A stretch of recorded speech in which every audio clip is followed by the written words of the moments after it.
बात चाहे अमेरिका की करें या रूस की या फिर किसी अन्य देश की, सब मतलब के यार हैं। कोई भी हमारा दोस्त नहीं और ना ही दुश्मन। सब अपने मतलब के हिसाब से संबंधों को मैनेज करते हैं। आपको अच्छा लगे या ना लगे, लेकिन यही सच है। और आज की खबर भी इसी से जुड़ी है और इससे शानदार एग्जाम्पल भी नहीं मिलेगा इस पूरे मामले को समझने का। दरअसल खबर आई है कि भारत ने हाल ही में आर्मेनिया को जो हथियार बेचे हैं, जिनमें ATAGS यानी advance tort artillery gun system, जो एक तरह की तोप है और ये बहुत ही एडवांस लेवल की होती है। इसके अलावा पिनाका रॉकेट सिस्टम भी हमने बेचे हैं, जिसमें हम कर रहे हैं मोटी कमाई, जिसकी अभी शुरुआत है। इसके बाद आर्मेनिया हमसे आकाश मिसाइल सिस्टम, साथ ही वह हमसे ब्रह्मोस खरीदने पर भी विचार कर रहा है। यानी देखा जाए तो आर्मेनिया हमारे हथियारों का सबसे बड़ा हथियार खरीदार देश बन रहा है। लेकिन ये बात कई देशों को पसंद नहीं आ रही, खासकर उन देशों को जिनका हमने मार्केट छीना है। यानी कि हमसे पहले आर्मेनिया जिन देशों से हथियार खरीदा करता था,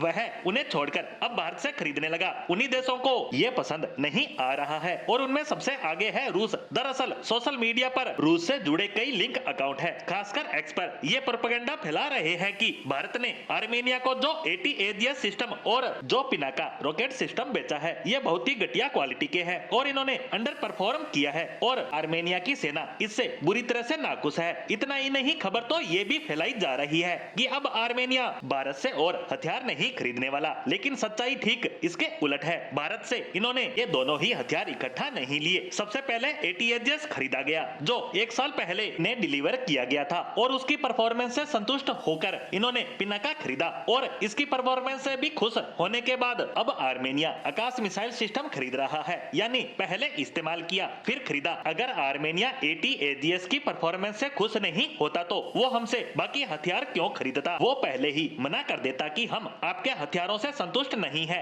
आगे का ऑर्डर तो तभी दिया जाता है जब पहले डिलीवर किए गए माल से कस्टमर पूरी तरह से खुश हो। यही कारण है कि इस तरह की जो खबरें फैलाई जा रही है, वो सिर्फ और सिर्फ एक प्रोपेगेंडा है और ये Russian link social media account से किया जा रहा है। लेकिन इसमें उनकी गलती भी नहीं है, ये उनका काम है। भारत ने यह पूरा मार्केट रूस से छीना है, जिससे रूस खासा गुस्सा है। लेकिन यह पूरी गलती रूस की है, क्योंकि अजरबैजान के साथ तनाव के समय रूस ने आर्मेनिया की मदद करने से हाथ खड़े कर दिए थे और तभी से आर्मेनिया रूस से खफा है। वहीं दूसरी तरफ हमारा काम यह है कि हम उस प्रोपेगेंडा को काउंटर करें, जिससे हमारे हथियारों की छवि खराब ना हो और हमारे एक्सपोर्ट और ज्यादा हो। क्योंकि आप याद रखिए कि जितने भी मिलिट्री पावर सुपर देश हैं, ये सारे हथियार बेचकर ही ऐसे बने हैं। ये हथियार बेचकर ही उस पैसे से अपनी सेना को ताकतवर बनाते हैं। अगर भारत को भी एक शक्तिशाली मिलिट्री वाला देश बनना है तो हथियार बेचने ही पड़ेंगे, इसके अलावा कोई ऑप्शन ही नहीं है। और उसके लिए हमें इस तरह के प्रोपेगेंडा को काउंटर करना ही होगा। साथ ही इस दुश्मन और दोस्त देश वाली मानसिकता से भी बाहर निकलना होगा।